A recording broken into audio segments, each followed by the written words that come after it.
Hi fantasy fiction fans, and welcome to Myth and Magic, a fantasy writer's kit bag.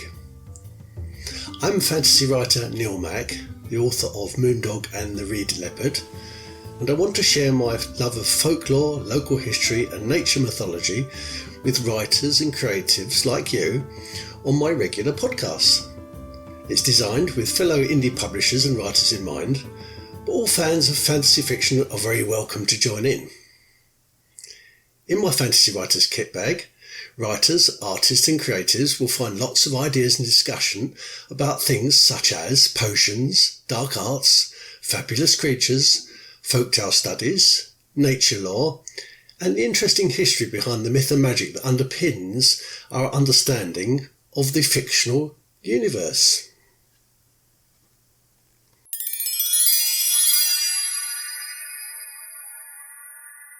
So, fantasy fiction fans and writers of fantasy fiction, thank you so much for staying with me when we went through our bumper project, which was the ancient Romans and the Roman civilization. And that meant we had 2 or 3 very long shows, so it's a little bit shorter this week. And we finished the project on the Roman civilization last week with the invasion of Britannia by the Romans. So we're going to concentrate now more on some fundamentals, and this week I want to start with an obvious one, but it's one which does crop up quite a bit on social networks, and when I talk to people who are fantasy fiction authors about it, they're still a little bit dubious about what it means, and it's this: what is magic? Sometimes it's easier to describe what something isn't than to describe what something is. So I want to start with an easy statement to begin with, to answer about what is magic. Magic is not science, nor is it religion. So try to remember that. Magic is not science, it's not religion. The word derives from the use of an old Persian word, magu, M-A-G-U, which stood for a religious functionary, in other words, a type of priest. But the word was adopted by the ancient Greeks, who used the word with negative connotations to apply to any rites, R-I-T-E-S, or practices that they thought were fraudulent, unconventional, and or dangerous to the general population. And this is probably why magic and magical practices were proscribed by the early Roman Church too. So what is encompassed by magic? Well, enchantment, witchcraft, incantation, divination, necromancy and astrology are all encompassed under the general label magic. In early modern Europe, Protestants who broke away from the Church of Rome claimed that Roman Catholicism was magic rather than religion. Remember, magic is not science, magic is not religion. Later in the same period, colonists and settlers to the New World tended to describe any belief system that they encountered as magical and therefore as insidious and abhorrent. But in more recent years, when multicultural anthropologists began to properly study human activity, they set upon a useful definition for the new belief systems that they encountered when they discovered new tribes of people. They called much of what they saw had been practiced by pagan peoples as sympathetic magic, or in some cases imitative magic. But I like the term sympathetic magic. It's a good way to describe the various strands of folk magic, especially folk medicine, but other symbolic acts and gestures that do not fall within the normal and easy definitions of religion or science. Because remember, magic is not religion and magic is not science.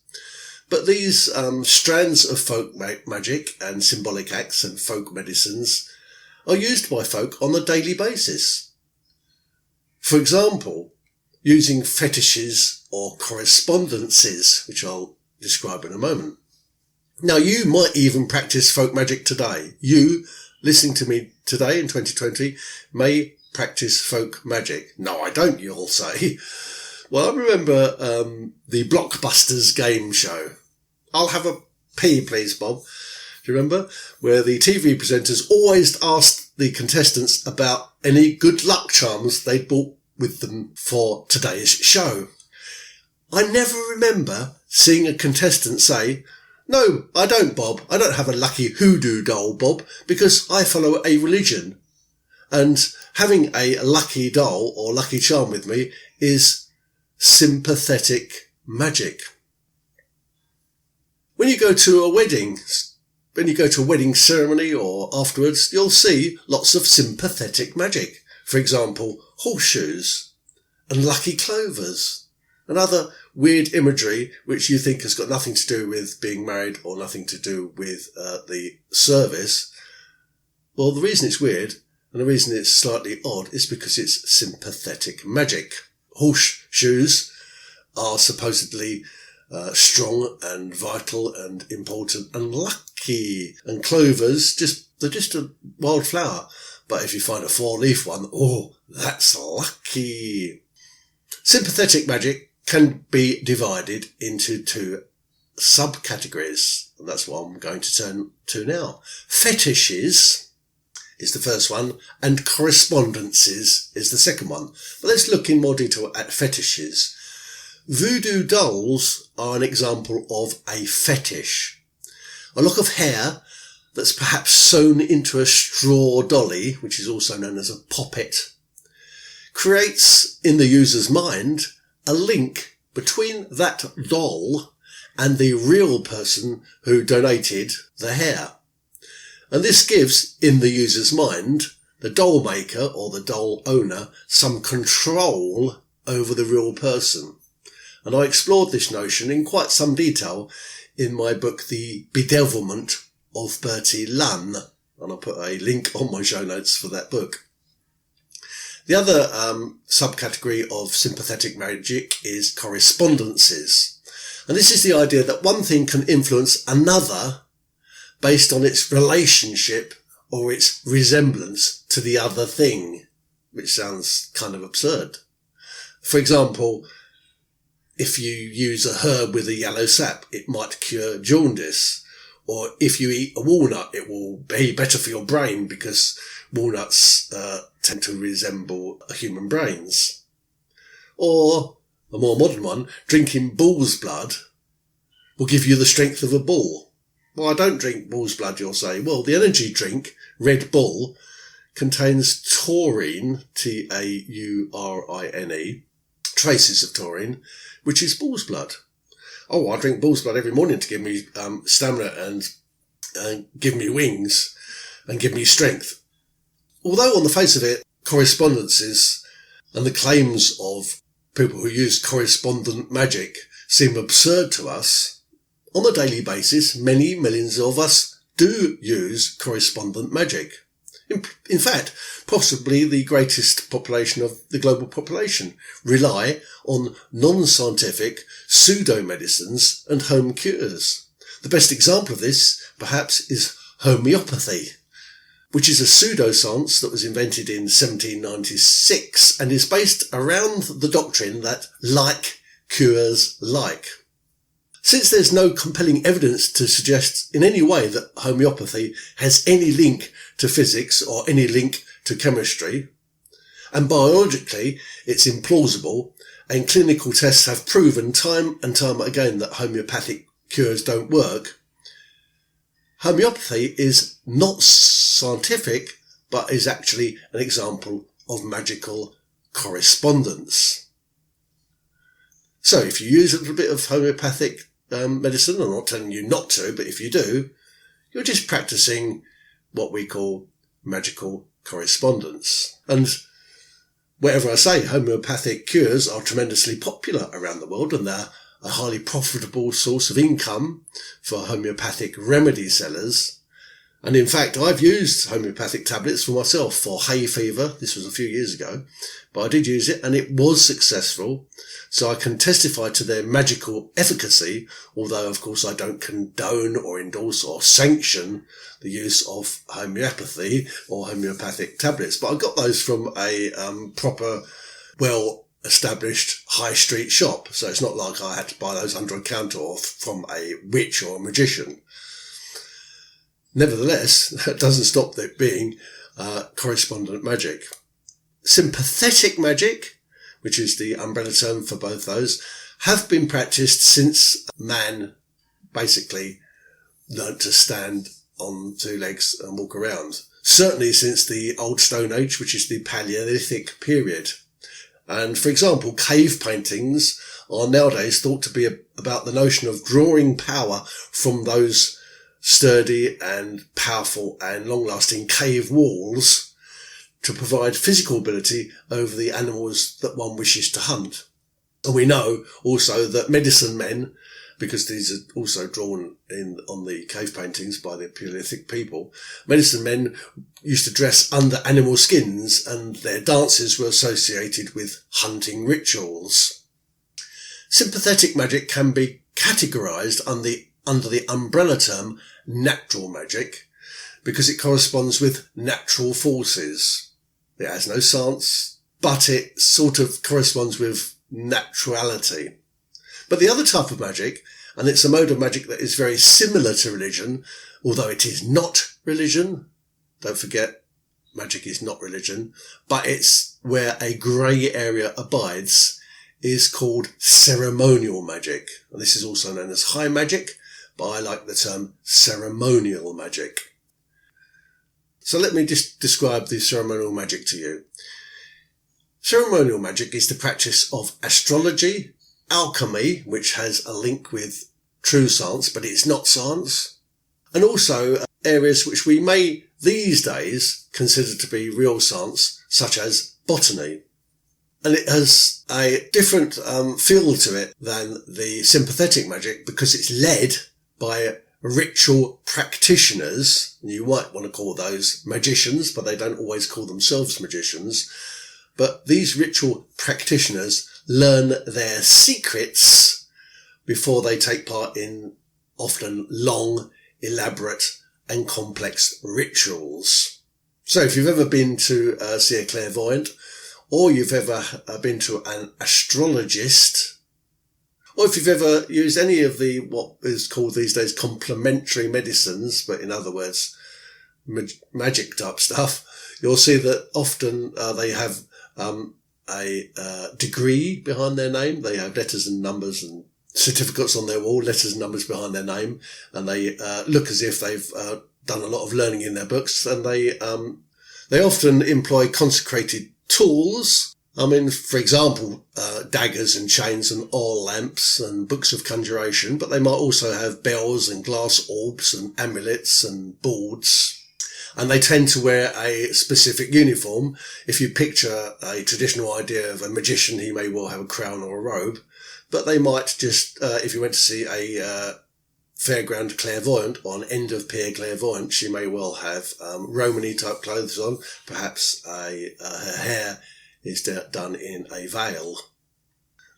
Their magic books might contain advice on such things as astrological correspondences, lists of angels and demons, giving directions on casting charms, listing spells, advice on exorcisms, tips on how to mix a medicine, thoughts on summoning elemental entities, and even hints for making talismans.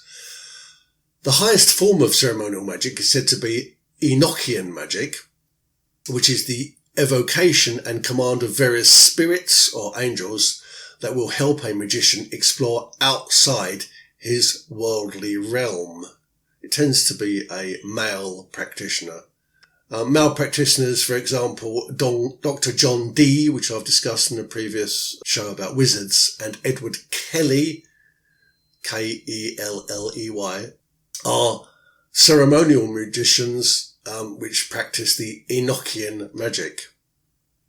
And even now, there are many organisations who practice forms of ceremonial magic.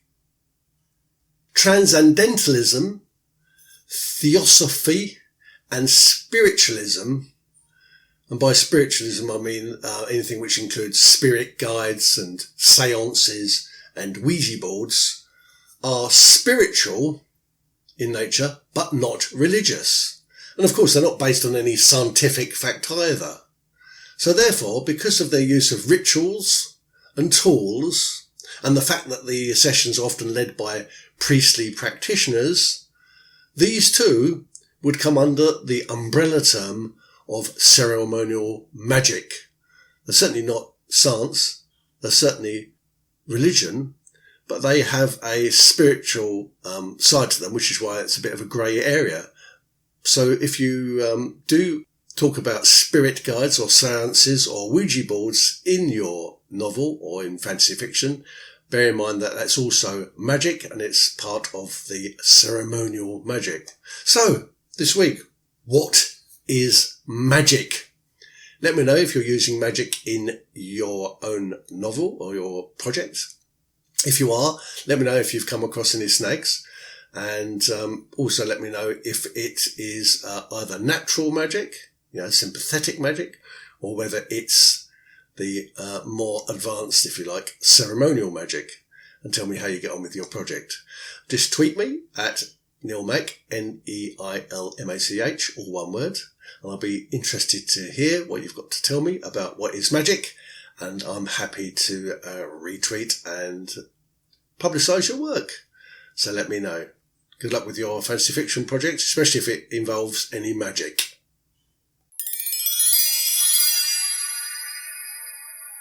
So rounding up this week, I'm just going to do the Wildflower of the week. And this week it's the Daffodil. And the Latin name for daffodil is Narcissus, also known as the jonquil.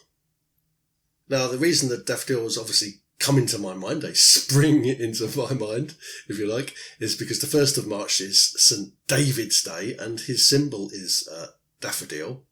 David is written D-A-D-D-I-D, I think.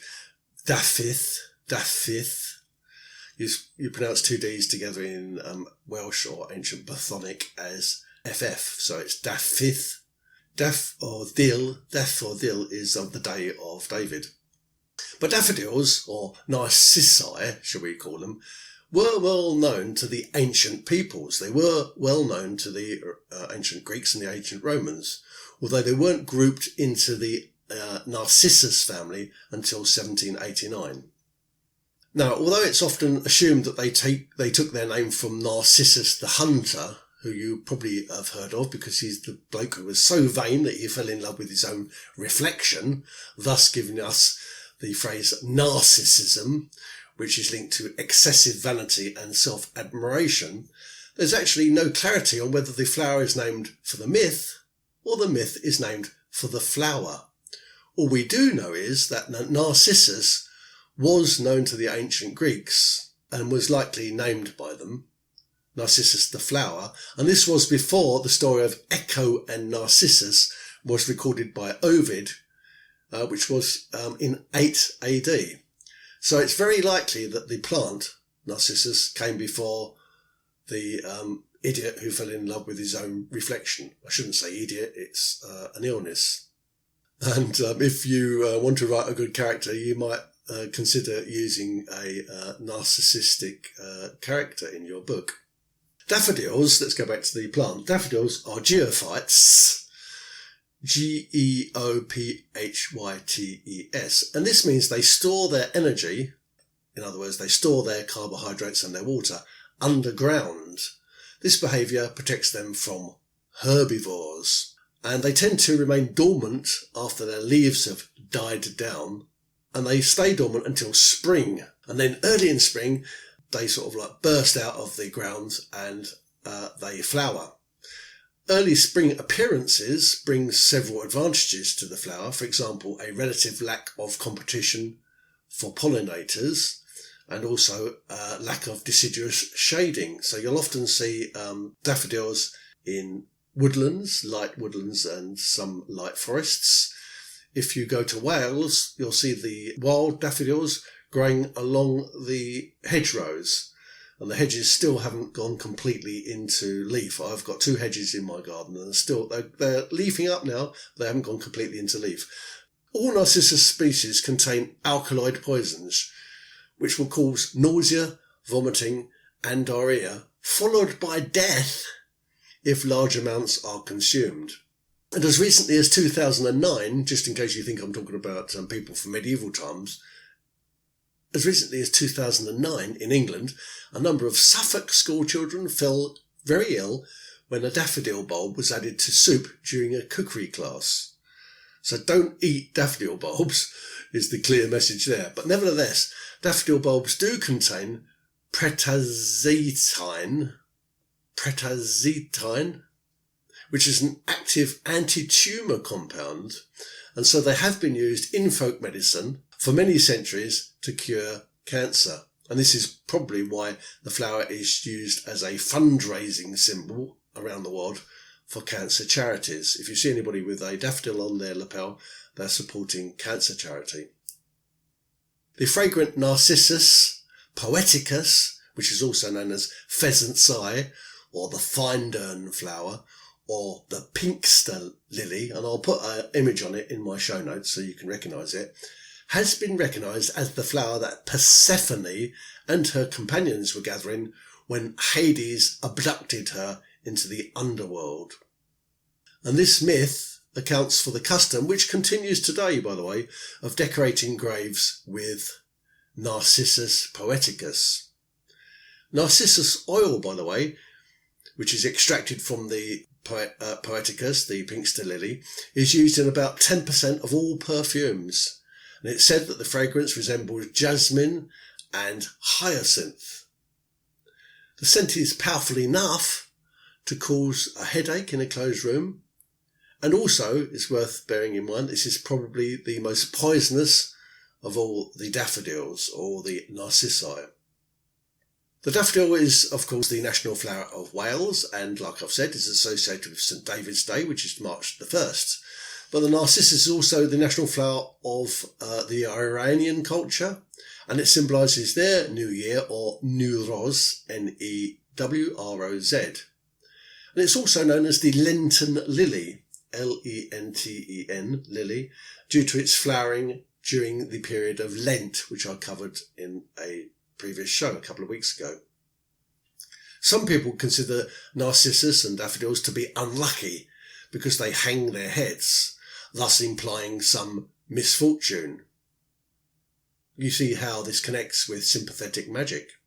Though due to their habit of lying in wait and in darkness and in the underground, then bursting into life at Easter time, they are frequently used by artists to symbolise not only death, but more importantly, the hope of resurrection.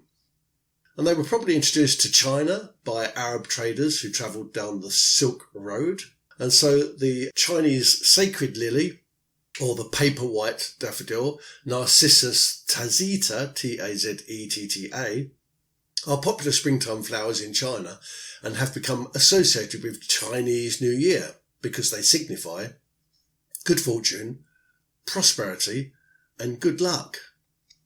Wildflower of the week, the daffodil.